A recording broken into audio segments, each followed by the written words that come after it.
Buddhavanam project అనేది తెలంగాణ రాష్ట్రం నల్గొండ జిల్లా నాగార్జునసాగర్ సమీపంలోని నందికొండ హిల్ కాలనీలో నిర్మించిన అంతర్జాతీయ బౌద్ధ క్షేత్రం.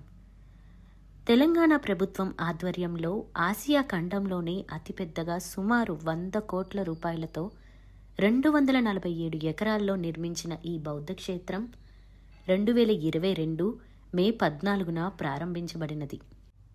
దేశ నలుమూలల నుంచి బౌద్ధ నమూనాలను పరిశీలించి దీనిని రూపొందించారు. 2000 సంవత్సరాల కిందట ఆచార్య నాగార్జునుడు నడయాడిన ప్రదేశంగా ఆయన స్థాపించిన విజయపురి విశ్వవిద్యాలయం బౌద్ధమత చరిత్ర ఆధారంగా ఈ ప్రాజెక్టు రూపుదిద్దుకుంది. ఇందులో భాగంగా 2005లో నాటి పర్యాటక శాఖ అధికారులు బుద్ధవనం ప్రాజెక్టుకు శంకుస్థాపన చేశారు. 2006లో బౌద్ధమత గురువు దలైలామా అమరావతిలో కాలచక్ర యాగానికి వెళుతూ ఇక్కడ బోధి వృక్షాన్ని నాటారు. తెలంగాణ రాష్ట్ర విభజన అనంతరం బుద్ధవనం ప్రాజెక్టుకు కేంద్రం నిధులు ఇవ్వకపోవడంతో పనులు ఆగిపోయాయి. 2015 మే 2, 3, 4 తేదీల్లో టీఆర్ఎస్ ప్లీనరీ సందర్భంగా నాగార్జునసాగర్కు వచ్చిన మాజీ ముఖ్యమంత్రి కేసీఆర్ బుద్ధవనాన్ని సందర్శించి దీని అభివృద్ధికి 25 కోట్ల రూపాయలు కేటాయించడమైనది. ఈ ప్రాజెక్టులో బుద్ధ చరితవనం, జాతకవనం, జ్ఞానవనం, స్తూపవనం, మహాస్తూపం, Buddhism teaching and education centre, hospitality, wellness సెంటర్లను ఏర్పాటు చేశారు. దేశ విదేశాలకు సంబంధించిన 40 ప్రసిద్ధ జాతక కథా శిల్పాలు, భారతదేశంతో పాటు దక్షిణాసియాలోని వివిధ దేశాలకు చెందిన 13 బౌద్ధ స్తూపాల నమూనాలు ఇక్కడ ఏర్పాటు చేయబడ్డాయి. 100 అడుగుల ఎత్తు, 200 అడుగుల వ్యాసంతో బౌద్ధ స్తూపం, దాని చుట్టూ వేలాది శిల్పాలను నిర్మించారు. ఆసియా ఖండంలోని సిమెంటుతో నిర్మించిన అతిపెద్ద స్తూపం, శ్రీలంక నుండి తీసుకొచ్చిన 27 అడుగుల బుద్ధుడి ప్రతిమ ఇక్కడ ఏర్పాటు చేయబడ్డాయి. స్తూపం గోడలపై బుద్ధుడి జననం నుంచి నిర్యాణం వరకు శిల్పాలు ఏర్పాటు చేశారు. బుద్ధుడి అష్టాంగ మార్గానికి గుర్తుగా బుద్ధవనంలో 8 పార్కులు. మొదటి పార్కులో బుద్ధుడి జీవిత దశలను తెలిపే నమూనాలు, 2వ పార్కులో 547 జాతక కథలతో 42 రకాల వేదికలు, 3వది ఆంధ్ర బుద్ధిజం పార్కు, 4వది ప్రపంచ స్తూపాల పార్కు, 5వ పార్కులో 27 అడుగుల ఎత్తైన బుద్ధుడి ప్రతిమ, 6వ పార్కును జ్ఞానవనం, 7వ పార్కులో మహాస్తూపం, 8వ పార్కును స్తూపవనం ఏర్పాటు చేశారు. కడప జిల్లా జమ్మలమడుగు నుంచి తీసుకొచ్చిన మల్వాల రాయితో ఇక్కడ శిల్పాలను చెక్కారు.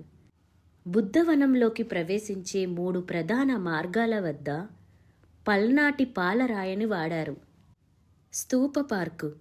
ప్రపంచంలో ఉన్న బౌద్ధులు ఒకే చోట స్తూప నమూనాలను చూసే విధంగా నిర్మించిన ఈ పార్కులో సాంచి, సారానాథ్, అజంతా, అమరావతి, కారాలే, మాణిక్యాల 5 రకాల స్తూపాల నమూనాలు వివిధ దేశాల్లోని పాకిస్తాన్, శ్రీలంక, చైనా, టిబెట్, నేపాల్ తదితర 8 బౌద్ధ స్తూపాల నమూనాలతో మొత్తం 13 స్తూపాలు ఉన్నాయి.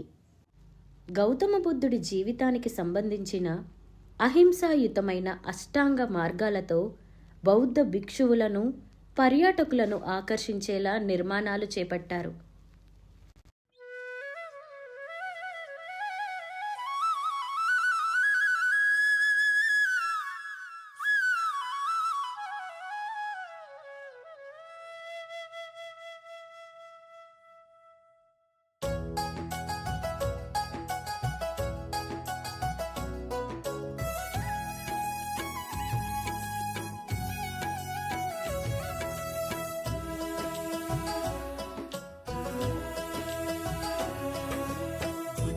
शरणं गच्छामि बौद्धं शरणं गच्छामि संघं शरणं गच्छामि धर्मं शरणं गच्छामि बुद्धं शरणं गच्छामि बौद्धं शरणं गच्छामि संघं शरणं गच्छामि धर्मं शरणं गच्छामि